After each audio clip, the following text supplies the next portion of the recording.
नमस्कार, good evening. कैसे हैं दोस्तों आप? आशा करता हूं कि आप स्वस्थ होंगे, मस्त होंगे और पढ़ रहे होंगे। तो दोस्तों, आज की श्रृंखला में हम देखेंगे मध्यकालीन भारत का एक बेहद ही महत्वपूर्ण टॉपिक है खिलजी वंश। तो यह मध्यकालीन का दोस्तों तीसरी क्लास है। पहली क्लास में हमने देखा था दोस्तों भारत पर अरबों का आक्रमण, तुर्कों का आक्रमण। उसके बाद दूसरी जो क्लास हुई थी दोस्तों, उसमें दिल्ली सल्तनत के प्रारंभ के बारे में और गुलाम वंश के बारे में हमने देखा था। तो आज की क्लास में हम देखेंगे दोस्तों खिलजी वंश के बारे में। तो खिलजी वंश के बारे में देखने से पहले आपको देखना पड़ेगा कि गुलाम वंश कब से कब तक रहा। तो टोटल अगर से आपसे पूछा जाए दिल्ली सल्तनत में कितने वंश थे, टोटल 5 वंशों ने शासन किया है दिल्ली पर। तो अगर से बात करें, पहला वंश कौन था? मामलूक वंश, जिसे गुलाम वंश भी कहा जाता है। इसकी स्थापना किसने की थी? कुतुबुद्दीन ऐबक ने की थी। कब से कब तक? 1206 से 1290 तक। दूसरा वंश आता है दोस्तों खिलजी वंश। तो खिलजी वंश कब से कब तक रहेगा? 1290 से 1320 तक। आज की क्लास में यही हम देखेंगे 1290 से 1320 तक का समय के बारे में। उसके बाद आएगा दोस्तों तुगलक वंश, 1320 से 1414 तक। सबसे अधिक समय तक शासन करने वाला कोई वंश है तो तुगलक वंश है। नेक्स्ट आएगा दोस्तों सैयद वंश, 14 से 1450 तक। आखिरी वंश आता है दोस्तों लोधी वंश, 1450 से इस तक। की क्लास में हम देखेंगे खिलजी के वंश के बारे में। नेक्स्ट क्लास में सभी वंशों के बारे में विस्तार से आपसे चर्चा किया जाएगा। तो देखिए, ममलूक वंश जैसे गुलाम वंश कहा जाता है, उसके शासक कौन कौन से हुए, कितने राजा हुए। तो चलिए देखते हैं दिल्ली सल्तनत का जो पहला वंश है दोस्तों, कौन सा वंश था? ममलूक वंश, जिसे गुलाम वंश भी कहा जाता है। पहला कौन था शासक? ऐबक था। कौन था? कुतुबुद्दीन ऐबक, 1206 से 1210 तक। इसने कभी भी सुल्तान की पदवी धारण नहीं की, सिपाह सलार के पद पर रहा। नेक्स्ट कौन आया था? आराम शाह आता है। यह एक अयोग्य शासक होता है, ठीक है। उसके बाद आता है दिल्ली सल्तनत का वास्तविक संस्थापक, 1211 से 1236 तक। नेक्स्ट आता है रुकनुद्दीन फिरोज, जो इल्तुतमिश का पुत्र होता है, ठीक है, ज़्यादा नहीं रहता ये। उसके बाद रजिया सुल्तान आती है, 1236 से 1240 तक। नेक्स्ट आता है बहराम शाह, ठीक है, बहराम शाह 1240 से 1242 तक। उसके बाद आता है दोस्तों अलाउद्दीन मसूद शाह, 42 से 46 तक। रुकनुद्दीन महमूद आता है, 46 से 66 तक।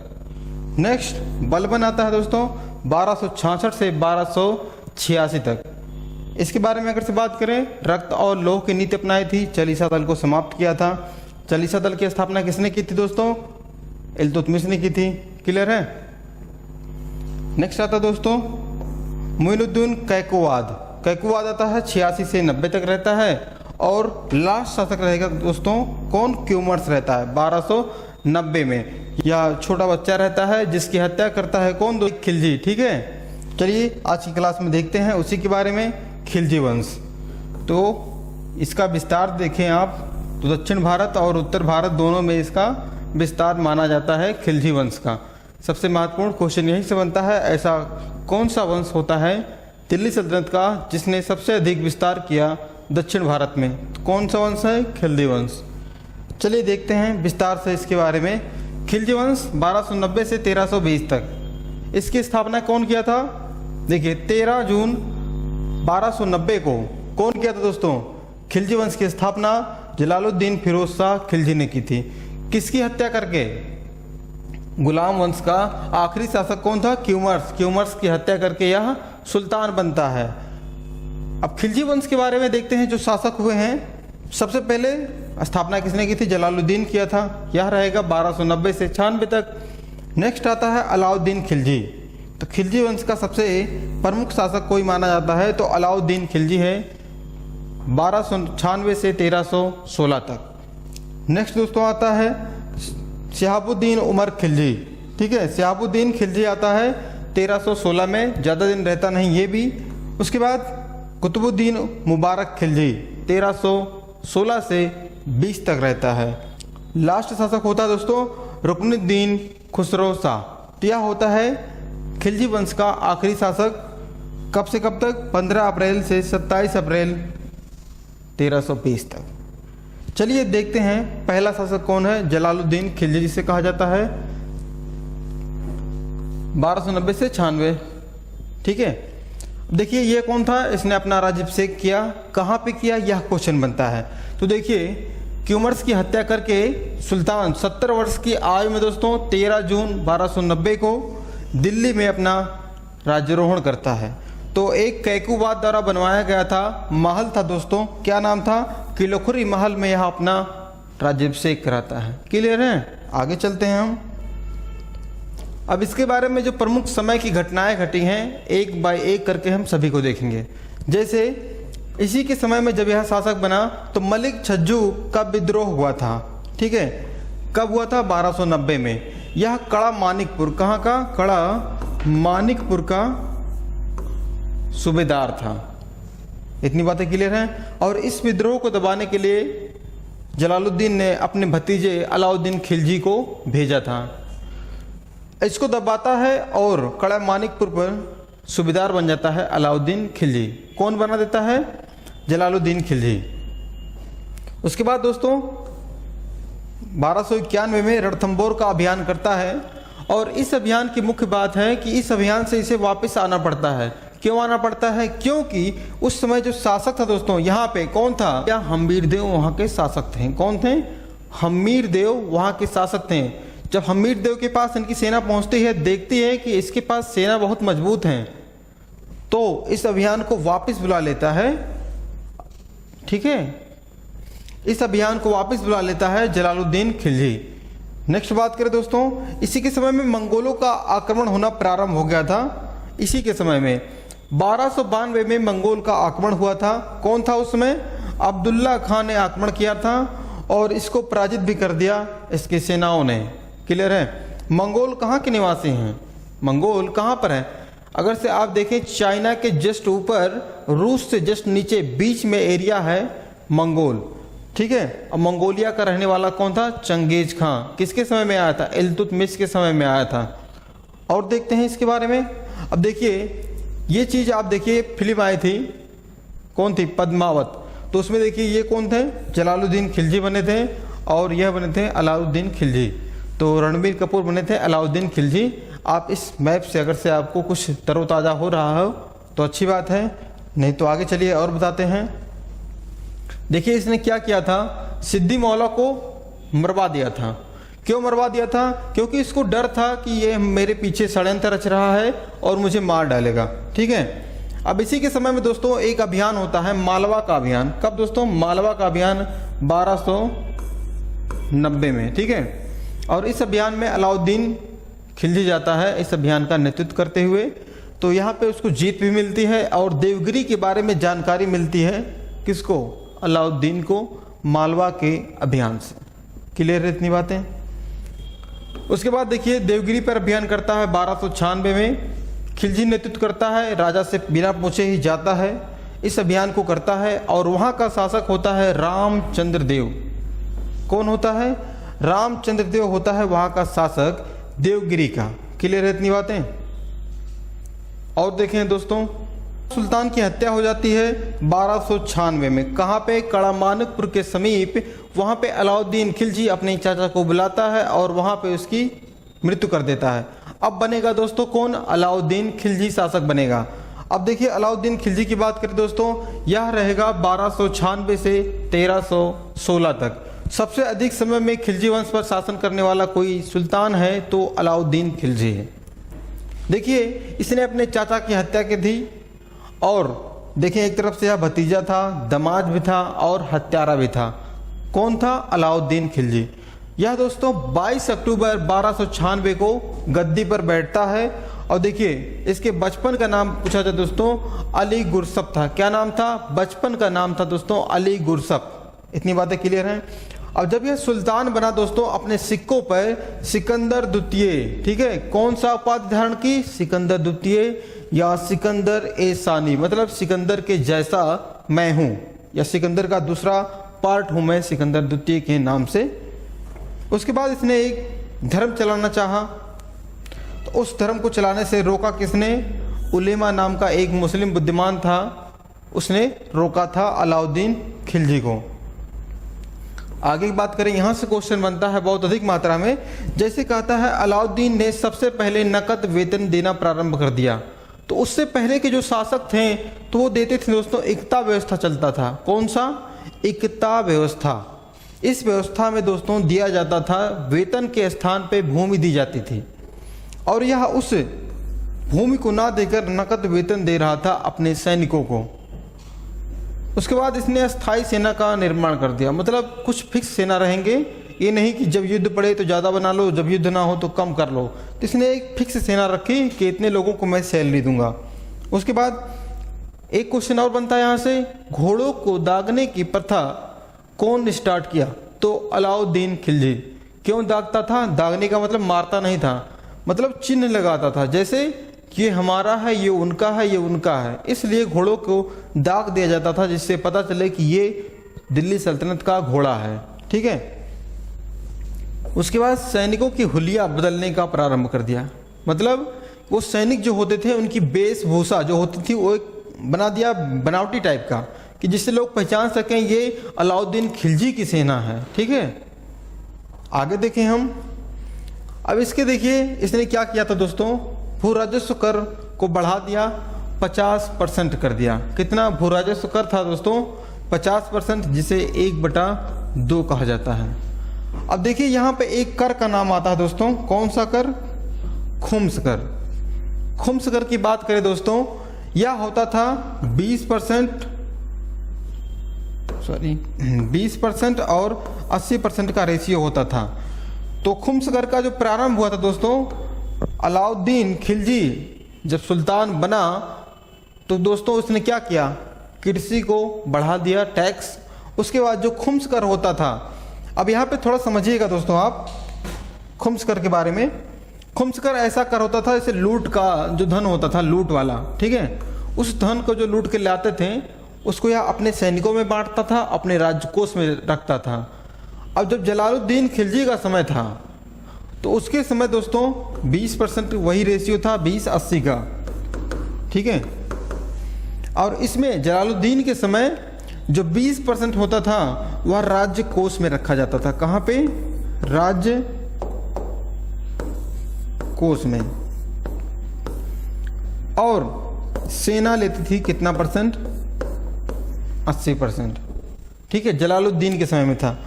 अब जब अलाउद्दीन खिलजी का समय आया तो ये चीज़ें उल्टा पड़ गई, मतलब ये वाला इधर हो गया, इधर हो गया। मतलब जो 20% राजा के कोष में रखा जाता था तो अब 20% सेना को देने लगा। या कितना? 20% सेना को, और जो 80% सेना को देता था वह राजस्व में रखने लगा, मतलब अपने कोष में रखने लगा। ठीक है, इतनी बातें क्लियर हुई।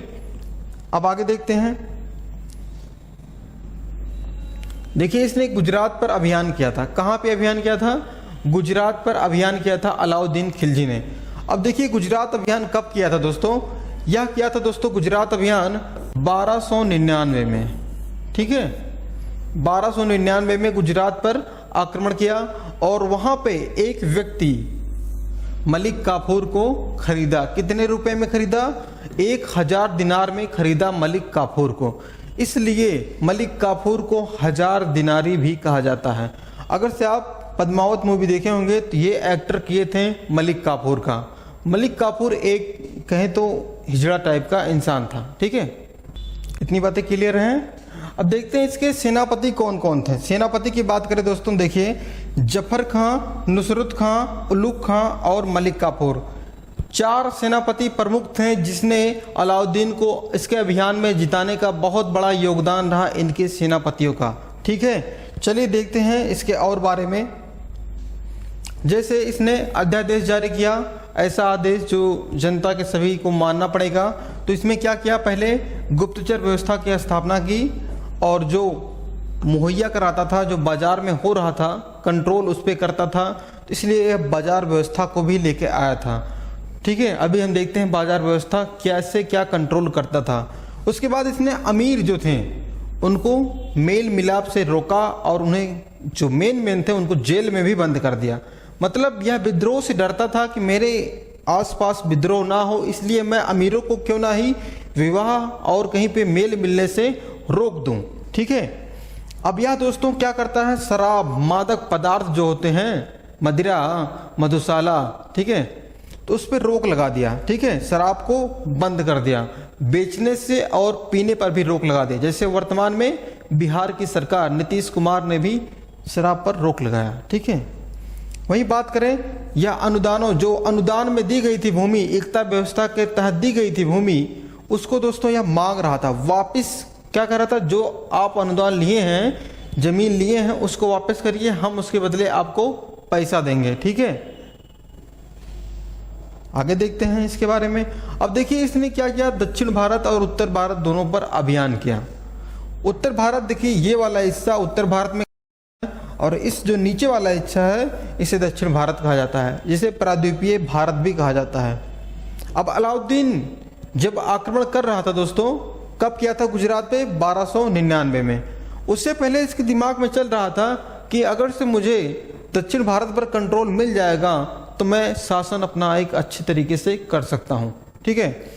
जब यह गुजरात विजय पर अभियान करना चाहता था तो उसके बीच वाला एरिया राजस्थान पड़ता है, तो वहाँ पे इसको दिक्कत आ रही थी। जो वहाँ के राजस्थान में रणथंभौर चित्तौड़ वाले एरिया में राजपूत रहते थे, वो इसको डिस्टर्ब करते थे गुजरात पर जाने से। देखिए बात करें उत्तर भारत के कौन कौन से अभियान हैं, तो ये देखिए मालवा वाला क्षेत्र है, तो मालवा का अभियान होता है दोस्तों। चित्तौड़ इधर वाले एरिया में राजस्थान में चित्तौड़ का, उसके बाद रणथंभौर का, और यह गुजरात वाला एरिया। तो ये जो चारों कोने वाला हिस्सा है इसे आप उत्तर भारत में देखेंगे, और जो नीचे वाला एरिया है ये सब इसे दक्षिण भारत में देखेंगे। जैसे बात करें दोस्तों, देवगिरी यहाँ पे है, यहाँ पे अभियान किया था। और दोस्तों यहाँ पे तेलंगाना है, तेलंगाना पर अभियान किया। द्वार समुद्र जो नीचे वाला एरिया है उस पर आक्रमण किया। और दोस्तों यहाँ पे पांड्य राज्य रहते थे, पांड्य राज्यों पर भी इसने अधिकार कर लिया। इतनी बातें क्लियर हैं। 4 ऊपर 4 नीचे, आप इतना ध्यान देंगे। अब अगर से बात करें हम कब किया था गुजरात अभियान, कब हुआ था दोस्तों, 1299 में। उसके बाद यहीं देखें दोस्तों रणथंभौर का जो अभियान दोस्तों था दोस्तों 1301 में था। वहीं चित्तौड़ की बात करें 1303 में था। क्लियर है। और मालवा वाला था दोस्तों 1305 में था। डेट आप ध्यान देंगे, क्योंकि अगर से पहले आप जानते रहेंगे लोकेशन कहाँ पे है तो डेट को याद करने में बहुत आसानी होगी। उसके बाद देखते हैं दक्षिण भारत में जो अभियान हुआ था दोस्तों, कब हुआ था, देवगिरी वाला एरिया, इस साइड वाला एरिया 1307-8 में। ठीक है, 1307-8 में। वहीं आपसे बात करें तेलंगाना 1309-10 के समीप में। और दोस्तों क्या था, द्वार समुद्र जो नीचे वाला एरिया है इस पे किया था 1311 में। अब बात करें दोस्तों, क्वेश्चन यहाँ से बनता है कि ऐसा कौन सा व्यक्ति था, ऐसा कौन सा सेनापति था जो दक्षिण भारत के अभियान में अलाउद्दीन को सहायता दी थी। जैसे उसका नाम था मलिक काफूर। मलिक काफूर ऐसा सेनापति था जो दक्षिण भारत को जिताने में बहुत बड़ा योगदान रहा मलिक काफूर का। क्लियर हुआ इतनी बातें। जो द्वार समुद्र था दोस्तों, इसको गया था आक्रमण करने के लिए, लेकिन इस पर कंट्रोल नहीं कर पाया था मलिक काफूर। क्लियर है इतनी बातें। अब चलिए आगे देखते हैं। गुजरात विजय कब हुआ, 1299 में। हमने बताया था उस समय वहाँ का शासक था कौन दोस्तों, कर्ण सिंह था। इस युद्ध में माना जाता है कर्ण सिंह अपनी पुत्री को साथ लेकर देवगिरी चला जाता है और अपनी पत्नी को छोड़ देता है गुजरात वाले एरिया में। तो उनकी पत्नी का नाम था दोस्तों कमला देवी। कमला देवी को छोड़कर यह चला जाता है अपनी पुत्री को लेकर अलाउद्दीन के डर से। ठीक है, इतनी बातें क्लियर हैं।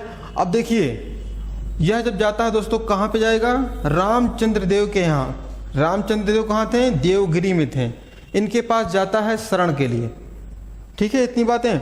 उसके बाद रणथंभौर का अभियान होता है 1301 में। तो इस युद्ध की मेन बात यहाँ से है कि वहाँ के शासक कौन थे, हमीर देव थे। और इस युद्ध में जीत नहीं पाता अलाउद्दीन। इसका एक सेनापति होता है रणमल। रणमल ने गद्दारी कर दी। क्या कर दी, रणबन ने विश्वासघात कर दी, जिसके कारण से राजा हमीर देव को हारना पड़ा। ठीक है, इतनी बातें क्लियर हैं। अब आगे देखते हैं। आपको ये दृश्य दिख रहा होगा, यह कौन सा महल है? चित्तौड़गढ़ का किला है। कहाँ का है? चित्तौड़ का किला है।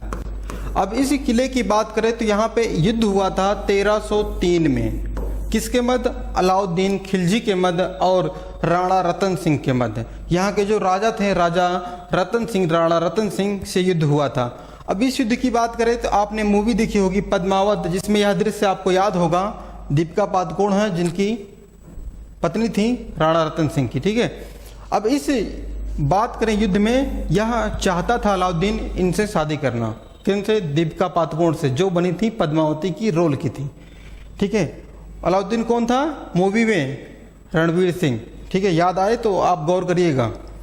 उसके बाद क्या हुआ दोस्तों, यहाँ पे हार हो जाती है राणा रतन सिंह की, और दीपिका पादुकोण, जैसे पद्मावती हम कहते हैं, जो एक्टर का काम की हैं, वह कर लेती हैं जौहर। जौहर क्या होता है? जब कोई स्त्री, समझिएगा, जब कोई स्त्री आग में सज संवर कर कूद जाती है, जान दे देती है अपना, जब उसका पति हार जाता है या मर जाता है तो वह जौहर कर लेती हैं। ठीक है, इतनी बातें समझ गए। चलिए, और इस युद्ध की मेन बात समझिएगा कि इस युद्ध में अलाउद्दीन खिलजी स्वयं गया था अपने सेनापतियों के साथ। क्लियर है? आगे चलें। अब देखिए, इसने दक्षिण भारत में जो अभियान किया था उसके बारे में देखें। देवगिरी पर अभियान किया 1307 में। ठीक है, वहाँ का शासक कौन था? रामचंद्र देव था, जिसको उसने पराजित किया। कौन गया था? मलिक काफूर गया था। ठीक है, अब रामचंद्र देव जब हारा तो उसके परिवार सहित लेके चला आया दिल्ली। कौन? मलिक काफूर, भेज दिया उनको। उसके बाद यहाँ पे 6 महीने वो रहे थे, और रामचंद्र देव ने अपनी पुत्री का विवाह कर दिया अलाउद्दीन खिलजी के साथ। तब एक क्वेश्चन यहाँ से बनता है कि अलाउद्दीन खिलजी ने किस शासक को हराया और उसे उपाधि भी दे दी? तो कौन थे? रामचंद्र देव को हराता है, 1 लाख स्वर्ण मुद्राएं भी देता है, और राय राया की उपाधि भी देता है। कौन सा? राय राया की उपाधि भी देता है। उसके बाद देखें बाजार नियंत्रण की बात। तो बाजार नियंत्रण में देखते हैं हम, अलाउद्दीन खिलजी ने बाजार को नियंत्रित करने के लिए बाजार नियंत्रण पद्धति को लाया और सेना को सुविधाएं देने लगा। जो वेतन देता था सेनाओं को, उनको सुविधाएं भी देने लगा कि आप जाइए, आपको सामान कम रेट में मिल जाएगा। ठीक है, जैसे वर्तमान में कैंट की सुविधा है, आर्मी को छूट मिलता है कोई चीज़ खरीदने पे, तो ठीक उसी प्रकार से अलाउद्दीन पहले ही कर चुका था ये। उसके बाद 2 सिद्धांत आप देखिएगा। 2 सिद्धांत क्या थे अलाउद्दीन खिलजी के? उत्पादन लागत के आधार पर वस्तुओं का मूल्य निर्धारित किया जाएगा, मतलब जितना उत्पादन होगा उसी के हिसाब से मूल्य का निर्धारण किया जाएगा। अगला, बाजार में आम जरूरतों को कभी कम ना होने दिया जाए। जैसे रोटी कपड़ा होता है ना, तो उसको कभी भी कम ना कर दिया जाए, जिससे लोगों को भटकना पड़े और इधर उधर भीख मांगना पड़े। ठीक है, चलिए और देखते हैं इसके जो विभाग थे बाजार के। जैसे सहान ए मंडी बाजार का अधीक्षक होता था। उसके बाद दीवान ए रियासत बाजार का नियंत्रण करने वाला होता था, और सराय दल न्याय का अधिकारी। बड़ी मंडी बाजार का पर्यवेक्षक होता था, और मनहाना गुप्तचर विभाग था। उसके बाद दोस्तों दीवाने वजारत, इसका जो वजीर होता था, जिसे वर्तमान में मुख्यमंत्री होता है, वो पद था। उसके बाद दीवान ए इंसा, शाही आदेश को पालन कराने वाला कौन था? दीवान ए इंसा। दीवान ए अराइज सैन्य मंत्री होता था, सेनापति होता था। कौन दोस्तों? दीवान ए अराइज। दीवाने रसातल विदेश विभाग, मतलब जो वर्तमान में विदेश मंत्री होते हैं, वह कौन था उस समय? दीवाने रसातल। इतनी बातें क्लियर हैं। चलिए और देखते हैं। देखिए, आम जरूरतों को कभी भी कम होने नहीं दिया। और दोस्तों क्या बनवाया? अलाई दरवाजा, सीरी का किला और 1000 खंभों वाला महल। सीरी का किला दोस्तों दिल्ली में है। सभी जो काम किया था यह दिल्ली में रहकर किया था। जैसे अलाई दरवाजा की बात करें, कुतुब मीनार के पास जो ये है, इसमें दरवाजा लगा दिया, जिसे अलाई दरवाजा कहा जाता है। आगे देखते हैं हम। अलाउद्दीन की मृत्यु दोस्तों 1316 में अलाउद्दीन की मृत्यु हो जाती है, और उसके बाद उसका जो पुत्र था 6 वर्ष का था, कौन था दोस्तों? शिहाबुद्दीन खिलजी शासक बनता है, 35 दिनों तक शासक रहता है, मलिक काफूर उसका सहयोग करता है। उसके बाद उसका जो तीसरा पुत्र था दोस्तों, कौन था? देखिए उसने क्या किया, मलिक काफूर और उसका जो पुत्र था उसको मार देता है। कौन मार देता है? मुबारक शाह खिलजी। ठीक है, मुबारक शाह खिलजी ने मार दिया मलिक काफूर और उसके जो भाई था शिहाबुद्दीन खिलजी को। ठीक है, उसके बाद मुबारक शाह खिलजी शासक बनता है 1316 से 1320 तक। इतनी बातें क्लियर हैं? अब देखते हैं समय न लेते हुए इसने क्या किया। जो खलीफा होता था ना इराक ईरान साइड में, उसकी मान्यताओं को समाप्त कर दिया आपने यहाँ पे और स्वयं को खलीफा घोषित कर दिया। ठीक है, स्वयं को खलीफा घोषित कर दिया। क्वेश्चन हजारों बार यहाँ से बना है, दिल्ली सल्तनत का कौन सा ऐसा सुल्तान था जिसने खलीफा की पदवी को स्वयं धारण कर लिया? कौन था? आप जान गए। उसके बाद देखिए यह मानसिक रूप से सही नहीं था। यह कभी कभी दरबार में महिलाओं के कपड़े पहन के चला जाता था और कभी कभी निर्वस्त्र होकर नंगे पहुंच जाता था। तो अगर से आपसे पूछा जाए ऐसा कौन सा सुल्तान था जो दिल्ली सल्तनत का था, दरबार में बिना कपड़ों के भी पहुंच आता था? क्लियर है इतनी बातें? अब देखिए इसका जो प्रधानमंत्री होता है खुसरो खां, इसने हत्या कर देता है 1320 में। इसको इतना छूट दे दिया था ना खुसरो खां को कि ये पहुंचा दरबार में और वहाँ पे बैठा, देखा, महल में गया। महल में भी इसको कोई दिक्कत नहीं था, जब चाहे तब आ जाए, और महल में इसको मार दिया। उसके बाद दोस्तों देखिए खुसरो नसीरुद्दीन खुसरो शाह आता है। कब आता है? 15 अप्रैल से 27 अप्रैल तक रहता है खुसरो खां, 12 दिनों तक शासन करता है। ठीक है, अब इसकी मृत्यु हो जाती है 1320 में। कौन करता है? गाजी मलिक। गाजी मलिक। ठीक है, गाजी मलिक आता है और इसको मार देता है। अब गाजी मलिक कौन था? उस समय दिल्ली सल्तनत का जो पश्चिम वाला एरिया था उस पर यह कंट्रोल करता था सैनिक कार्रवाइयों को। अब इसका पुत्र था दोस्तों जौना खां, जो अपने पिता को बुलाया था कि दिल्ली संकट में है, आप आइए दिल्ली को निकालिए। तब यह आता है, मार देता है और नारा लगाता है इस्लाम खतरे में है। कौन लगाता है? गाजी मलिक। ठीक है, अब एक नज़र में आप देखिए जो हमने पढ़ा है 1290 से 96 जलालुद्दीन खिलजी, संस्थापक खिलजी वंश का। आगे 1296 से 1316 अलाउद्दीन खिलजी, अलाई दरवाज़ा बनवाया। अगला आता है 1316 में शिहाबुद्दीन उमर। कौन था? अलाउद्दीन खिलजी का पुत्र था। आगे 1316 से 1320 तक कौन आता है? कुतुबुद्दीन मुबारक खिलजी आता है। ठीक है, लास्ट शासक कौन था? नसीरुद्दीन खुसरो शाह, 12 दिनों तक शासन करता है। गयासुद्दीन मलिक ने, जिसे गयासुद्दीन तुगलक भी कहा जाता है, तो उसने मार देता है किसको? दिल्ली सल्तनत में जो खिलजी वंश है उसके लास्ट शासक को। इतनी बातें क्लियर हैं? तो दोस्तों आज की क्लास हमारी यहीं पे समाप्त होती है। मिलते हैं तुगलक वंश के बारे में नेक्स्ट वीडियो में। आज के लिए इतना ही। पढ़ते रहिए, मुस्कुराते रहिए, आसपास सफाई रखें। धन्यवाद, थैंक यू।